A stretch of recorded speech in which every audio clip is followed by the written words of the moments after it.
करे कोयल पुकार,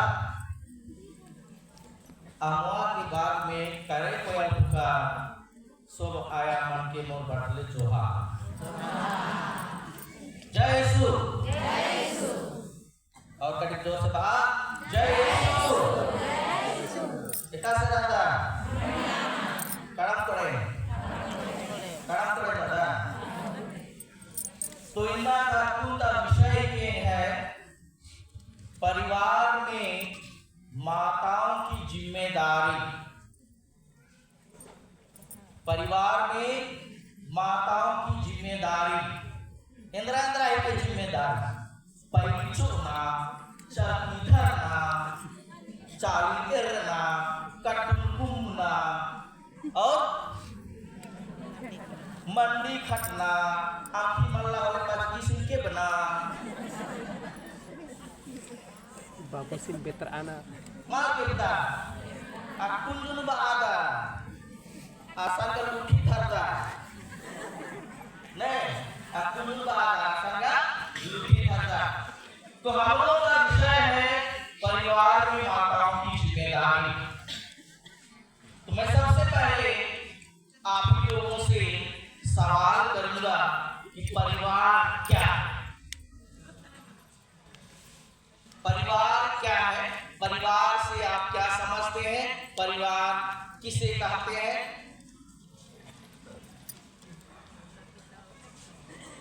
इंदिरा के परिवार माता पिता और बच्चे, बाकी लोग नहीं रखते हैं परिवार में ना, बाकी लोग नहीं रखते हैं, केवल माता पिता और बच्चे परिवार में रहते हैं।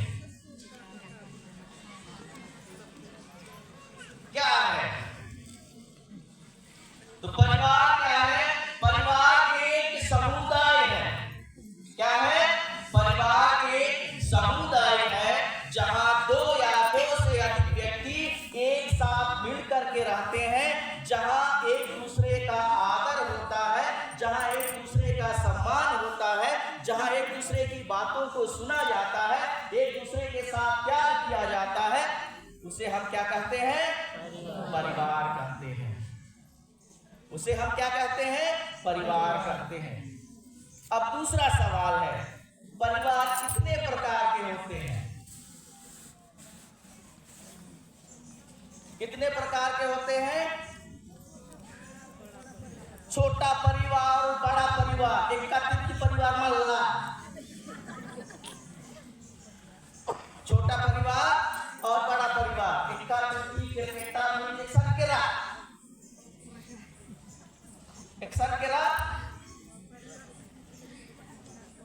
तो हमने कहा परिवार दो प्रकार के होते हैं, एक होता है एकल परिवार और दूसरा होता है संयुक्त परिवार। एकल परिवार में माता पिता और बच्चे रहते हैं, संयुक्त परिवार में माता पिता बच्चे दादा दादी नाना नानी जितने भी परिवार के सदस्य हैं वो सब एक साथ रहते हैं। हम एफेसियों के नाम संत पौलुस के पत्र अध्याय 5 पद संख्या 21 से 33 तक में मसीही परिवार के बारे में सुनते हैं, मसीही आदर्श परिवार के बारे में सुनते हैं। और ये आदर्श परिवार के निर्माता और नींव कौन है? ये आदर्श परिवार के निर्माता और नींव कौन है? तो हम उसी पर चर्चा करेंगे। हमने कहा परिवार एक समुदाय है जहां दो या दो से अधिक व्यक्ति एक साथ रहते हैं, जहां एक दूसरे का आदर होता है, सम्मान होता है, लोग एक दूसरे की ख्याल रखते हैं, प्यार करते हैं। हमने सामाजिक दृष्टिकोण से दो परिवार की चर्चा की, एक एकल परिवार और दूसरा है संयुक्त परिवार। अब हम बाइबल के दृष्टिकोण से भी थोड़ा सा चर्चा करेंगे। एक होता है अस्थायी परिवार और दूसरा होता है स्थायी परिवार। अस्थायी परिवार वह समुदाय होता है जिसे निश्चित समय के लिए, निश्चित उद्देश्य की पूर्ति के लिए बनाया जाता है, गठित किया जाता है। जैसे कि अभी आप यहाँ 9 बलियों से सभी माताएं यहाँ पर उपस्थित हैं, ये क्या है? हमारा अस्थायी परिवार है। नेला बिज्जो एकासे लोहार मनो मंडी खारो की जमाना पड़ा पा जय जाओ और मुंह तो जमाना ने aku का फिर का कष्टार एकासे तो हारे तो एकासे आनंदो घेर का दो बार लेकिन नेला एकासे जे लोहार मनो मंडी मनो सिनेमा पड़ा पल्ली पड़ा पा जय जाओ ये के नाम है स्थायी परिवार। और मेरे याद के स्थायी परिवार का लोग हम किसे कहेंगे स्थायी परिवार? हम सभी का परिवार है नहीं तो बोला नहीं। हाँ जोर से बात करके भेजा रहा परिवार नहीं तो बोला नहीं। जब नाम है परिवार मेरे बोले नाम पर परिवार का निकालने का नाता अयो बाबा नाता आता करो ना और पछली किलो हो गए आगे के तरफ और आगे पछली किलो हो गए और पछली किलो हो गए और पछली किलो हो गए पछली किलो की बात में आगे चला बढ़ता और पछली किलो हो गए आखिरी नाम लेखा कर सो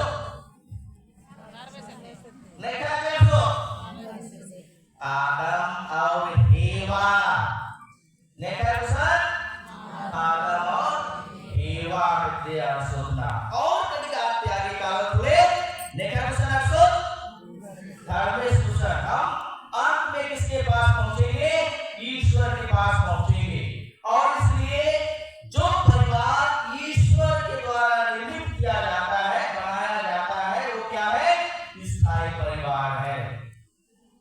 वो क्या है? स्थायी परिवार है ना। जब ईश्वर ने सभी जीव जंतुओं की सृष्टि की और उसने सभी जीव जंतुओं को कैसे बनाया था? कैसे काम करा था?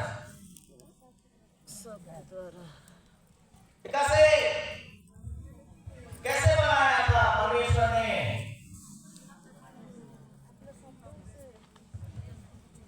अपने अपने अपने एकासे काम करा था घर में जमारी जोड़ा जोड़ा काम का कस्टमर हाँ अभी तुम बिना बेदारी के नहीं तो बेटा जोड़ा अच्छा काम जरा बिना जोड़ा चलाते हैं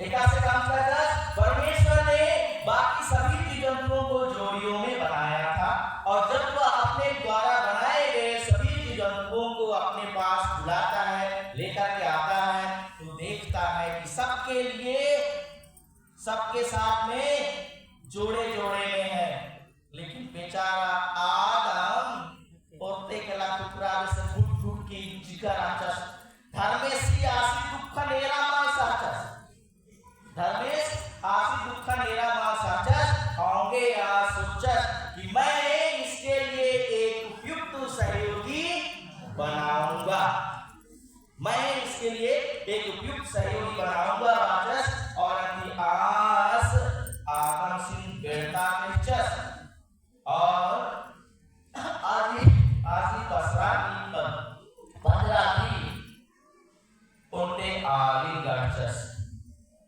और जब आदम के पास हेवा को ईश्वर लेके आता है तो आदम हेवा को देख करके क्या बोलता है? क्या बोलता है? देख के बोला होगा कितना हसीन चेहरा कितनी प्यारी आंखें रब ने बनाया होगा फुर्सत से तुझे मेरे ना ऐसा ही बोला होगा। क्या बोला? क्या बोला? ये तो मेरे हड्डियों की हड्डी है मेरे मांस का मांस है ना ये तो मेरे हड्डियों की हड्डी है मेरे मांस का मांस है। अब इससे की परिवार शुरू मंजा कमाला मंजा और ये परिवार में है संगे जोड़ की राजा घर में संगे ना घर में संगे जोड़ की राजा। अब स्थायी परिवार है, इस परिवार को हम 3 भाग में बांटते हैं ना, 3 भाग में बांटते हैं। पहला है ईश्वरीय परिवार। हमने परिवार को परिभाषित किया है कि परिवार एक समुदाय है जहां 2 या 2 से अधिक व्यक्ति एक साथ रहते हैं। तो ये ईश्वरीय परिवार में कौन कौन रहते हैं? ईश्वरीय परिवार में कौन कौन रहते हैं?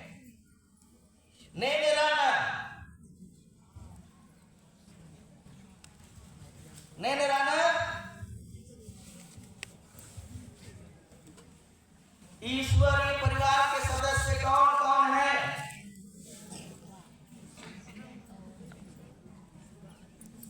कौन कौन है? पिता, पुत्र और पवित्र आत्मा। ईश्वरीय परिवार के सदस्य कौन कौन है? और कड़ी जोर से बात को फिर मंडी साइड का जोर से बातो। पिता, पुत्र और पवित्र आत्मा, ये कौन है? ईश्वरीय परिवार के सदस्य हैं।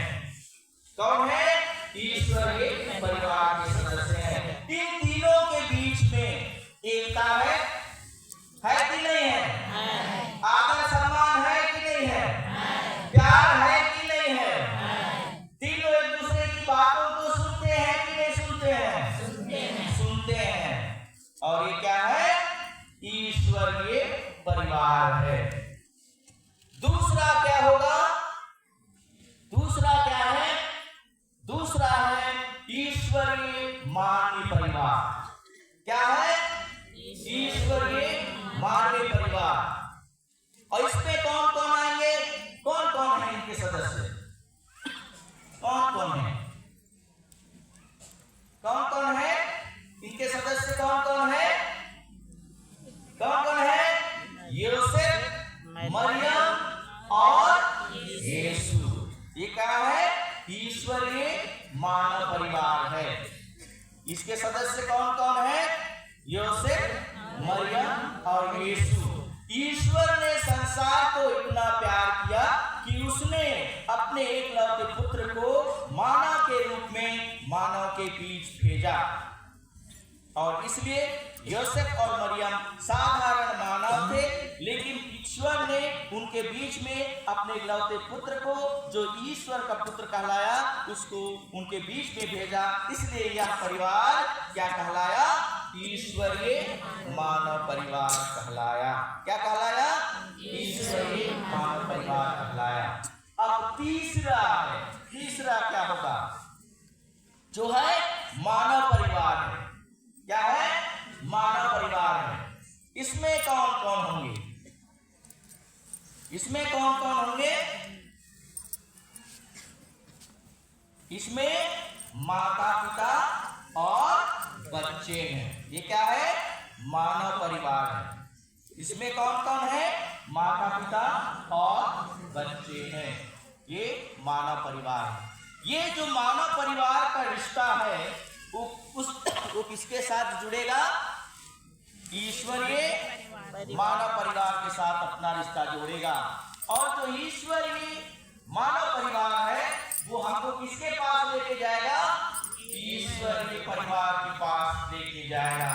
और जब ये तीनों परिवार, मानव परिवार, ईश्वरीय मानव परिवार और ईश्वरीय परिवार, तीनों परिवार एक साथ मिलते हैं तो क्या होता है? क्या बनता है? क्या बनेगा? क्या बनेगा? एक ख्रिस्तीय परिवार का निर्माण होगा। क्या होगा? एक ख्रिस्तीय परिवार का निर्माण होगा। मेरे प्रिय माताओं, आज हम उसी ख्रिस्तीय परिवार के सदस्य हैं और एक ख्रिस्तीय होने के नाते हम माताओं की जो जिम्मेदारी है वो अन्य मजहब से अलग है। हमारा दायित्व है कि हम अपने परिवार को क्या बनाएंगे? क्या बनाएंगे? क्या बनाएंगे? ईश्वरीय निवास स्थान बनाएंगे।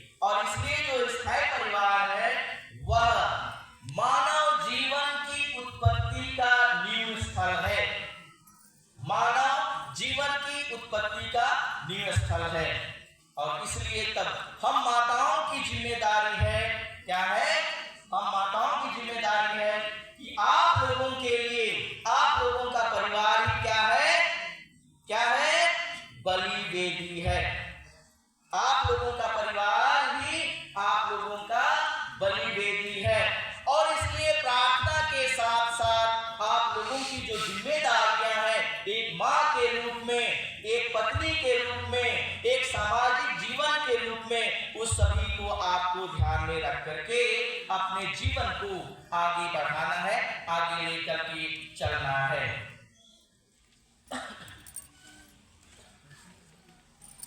हम अपने पारिवारिक जीवन में देखेंगे तो सबसे पहले हम इस बात को समझेंगे कि विवाह क्या है, एक संस्कार है।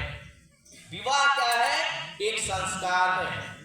और इसी विवाह के माध्यम से ही एक परिवार का निर्माण होता है। होता है कि नहीं होता है?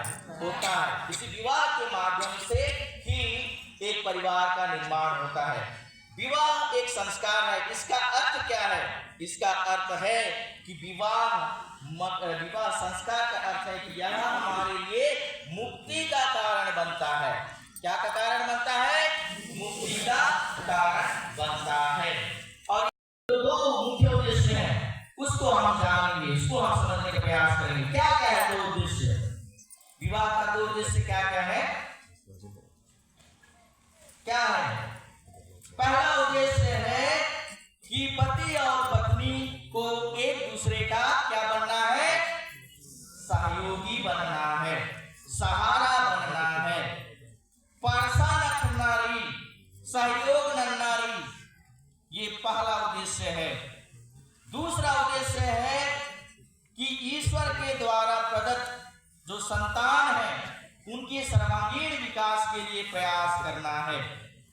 तो ये जो दो उद्देश्य हैं, ये हमारे वैवाहिक जीवन को या पारिवारिक जीवन को सही तरीके से जीने के लिए तब हमें आगे आमंत्रित करता है, हमें आगे बढ़ने के लिए हमें आह्वान करता है। आज जब हम परिवार की स्थिति को देखेंगे तो हमें लगता है कि हमारे परिवार में कुछ खामियां रह गई है, कुछ कमी रह गई है। क्या हम अपने जो जिम्मेदारी है एक माँ के रूप में, एक पत्नी के रूप में, क्या हम इस जिम्मेदारी को आज बाखूबी से निभा रहे हैं? एक माँ के रूप में क्या हम अपने बाल बच्चों को सही परवरिश दे पा रहे हैं? आज जब हम अपनी चारों ओर निगाहें दौड़ाते हैं तो हमें लगता है कि हमसे कुछ चूक हो गई है।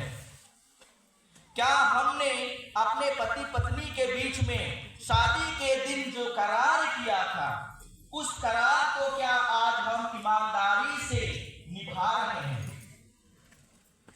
क्या हम उस करार के प्रति आज ईमानदार हैं? हमने कहा है कि मैं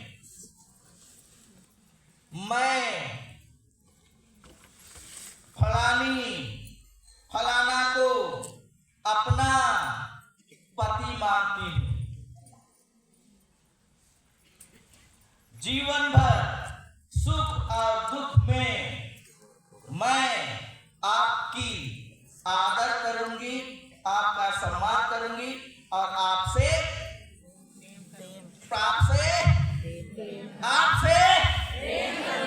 प्रेम करूंगी। क्या करूंगी? प्रेम करूंगी। आगे का बने पुना बात का तोरो मन लगी होले, मोरो मन लगी होले, आयो या बाके बाकाई देबे बाका, सिंदूर लगाए दे पूरे, टीका लगाए दे पूरे, चाय दिया आगे, इन्ने लगा के सुका मारा सिल बादर का मा बादर मा बादर हाँ बेस नंदा होने बाकी ने पूरी बात कर मैं आपसे क्या करूंगी? प्रेम करूंगी। उन्ने प्रेम नंदा आजम दो इन्ना कने उन्ने कहले प्रेम बाटरी पल्ला निकन जुनू बाटरी और ये नरेंद्र बादर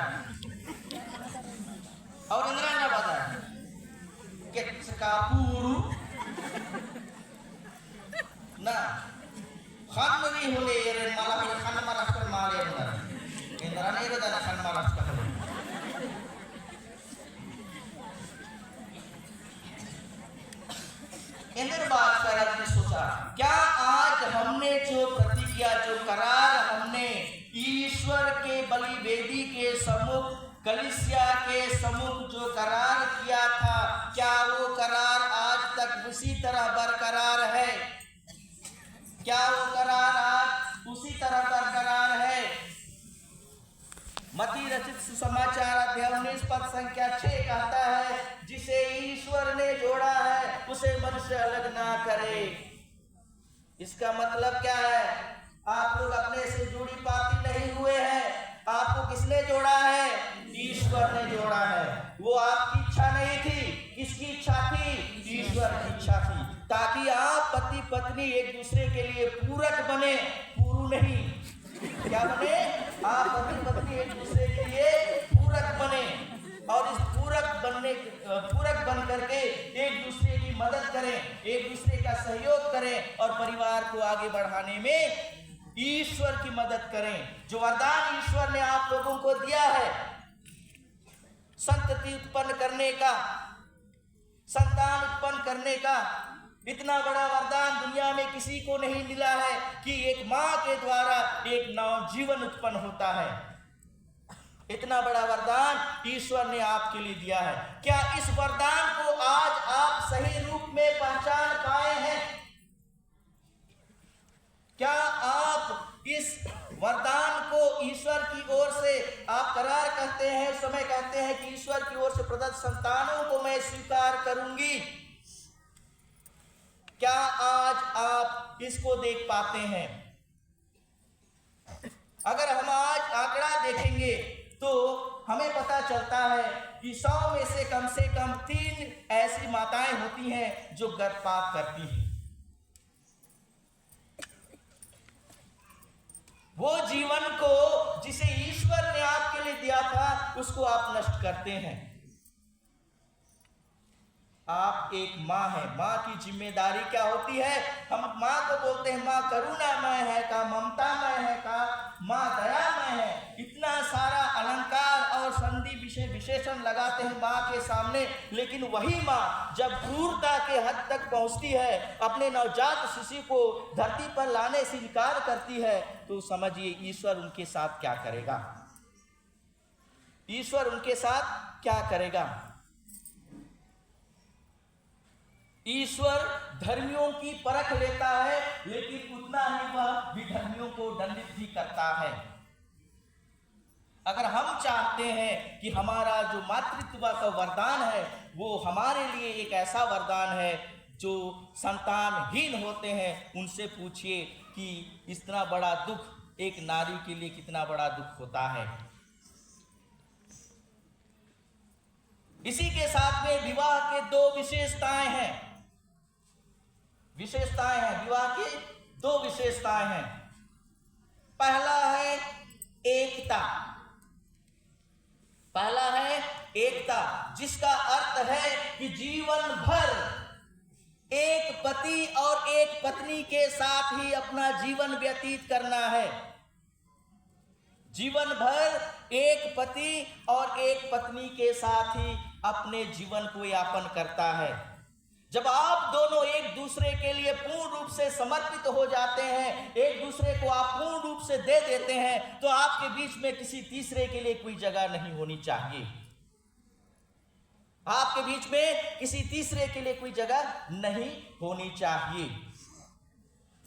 लेकिन आज सामाजिक दौर में इतना परिवर्तन हो गया है कि हमने जो प्रतिज्ञा की है, हमारा जो परिवार है, उसको हम भूल जाते हैं, और अनायास ही हमारे बीच में दरार उत्पन्न करने वाला कोई तीसरा व्यक्ति आ जाता है, तीसरे व्यक्ति लोग आ जाते हैं, जिससे हमारा परिवार छिन्न भिन्न हो जाता है।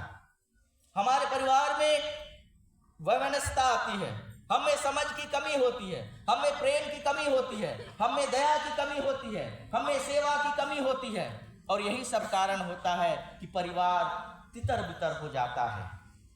मेरे प्रिय माताओं, ये सभी जिम्मेदारी आपके ऊपर है कि जिस तरह से आप घर को आगे बढ़ाएंगे, क्योंकि घर के नींव आप हैं, आप उसी तरह उस परिवार को देखेंगे। हम कहते हैं पेड़ से फल से पेड़ की पहचान होती है। आज हमारे बच्चों के लिए आप माता पिता होकर के किस तरह का संस्कार दे रहे हैं, उनके द्वारा आपको पहचाना जाएगा, आपको जाना जाएगा। क्या आप एक माँ के रूप में अपनी जिम्मेदारी को वास्तव में निभाया है, सही में निभाया है, या अब भी आपको असमंजस लगता है, या आपको ऐसा लगता है कि हमने नहीं किया है।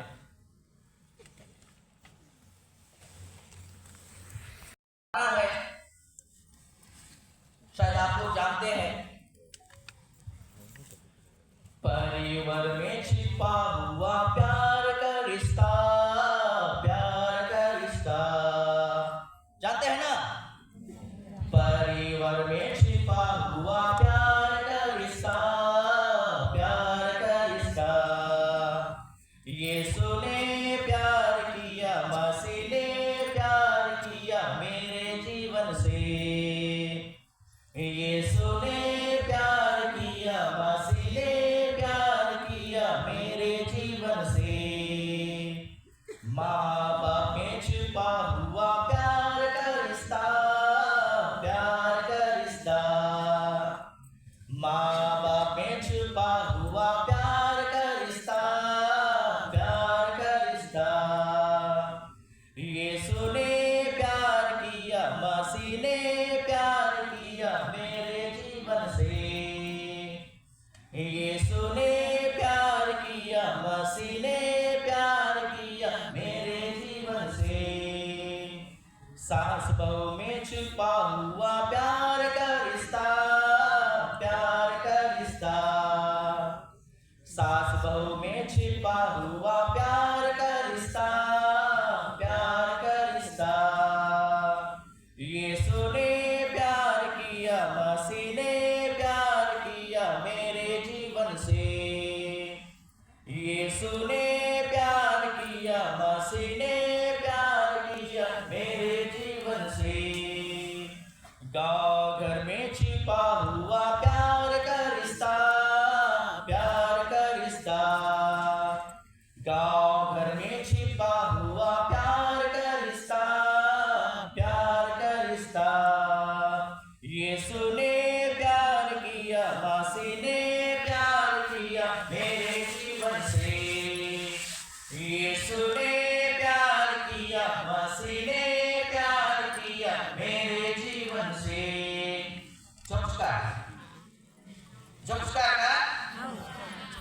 में छिपा हुआ प्यार का रिश्ता, प्यार का रिश्ता। परिवार में छिपा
किंतु मूर्ख स्त्री अपने हाथों से अपना घर गिराती है।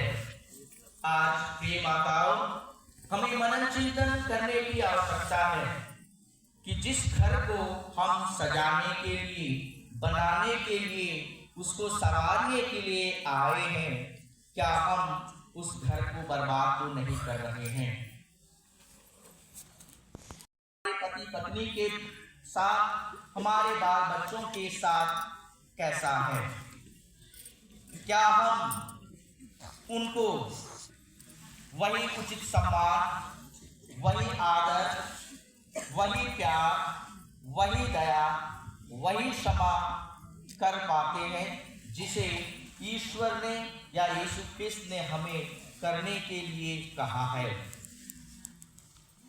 यीशु ख्रिस्त ने कहा है कि मैं सेवा कराने नहीं बल्कि सेवा करने आया हूं। तो विवाह संस्कार सेवा का संस्कार है। अपने माता पिता की सेवा आप करते हैं, वैसे ही जब आप विवाह हो करके अपने ससुराल जाते हैं तो वहां भी आपके माता पिता होते हैं, वहां भी आपके रिश्तेदार होते हैं। जो कार्य, जो प्यार, जो मान सम्मान आप इस घर में देते हैं, वही मान सम्मान, वही आदर सत्कार इस घर में भी आपको देना है। और तभी आप उस घर को एक आदर्श परिवार बना पाएंगे, एक आदर्श ख्रिस्तीय परिवार बना पाएंगे। क्योंकि आप उस परिवार को केवल परिवार नहीं बल्कि आपकी जिम्मेदारी है, आपका कर्तव्य है कि आप उस परिवार को एक आदर्श ख्रिस्तीय परिवार बनाएं, ताकि वही परिवार जो आपके लिए अपना आदर्श ख्रिस्तीय परिवार है, वो समाज के लिए, कलीसिया के लिए एक लघु कलीसिया बन सके, छोटी कलीसिया बन सके। और उसी कलीसिया से तब लोग विश्वास को आगे बढ़ाएंगे, संस्कार के जीवन को आगे बढ़ाएंगे। जब विश्वास के जीवन को और संस्कार के जीवन को आगे बढ़ाएंगे तो याद कीजिएगा, हमारा जो परिवार होगा वह निश्चित रूप से एक आदर्श ख्रिस्तीय परिवार होगा, एक आदर्श परिवार कहलाएगा। लेकिन उसके लिए आपको एक आदर्श मां बनना पड़ेगा, आपको एक आदर्श पत्नी बनना होगा। और जब आप खुद एक आदर्श पत्नी के रूप में अपने जिम्मेदारियों को बाखूबी से निभाएंगी तो निश्चित ही आप एक आदर्श मां की जिम्मेदारी भी आप बाखूबी से निभाएंगे। जब दोनों काम एक साथ होगा, एक साथ चलेगा, साथ में कंधे से कंधे मिलाकर चलेगा, तो निश्चित है आप एक ऐसे कुशल गृहिणी बनेंगी, एक ऐसे परिवार की जिम्मेदारी स्त्री बनेंगी जो आपको निश्चित ही ईश्वरीय परिवार के साथ जोड़ेगा।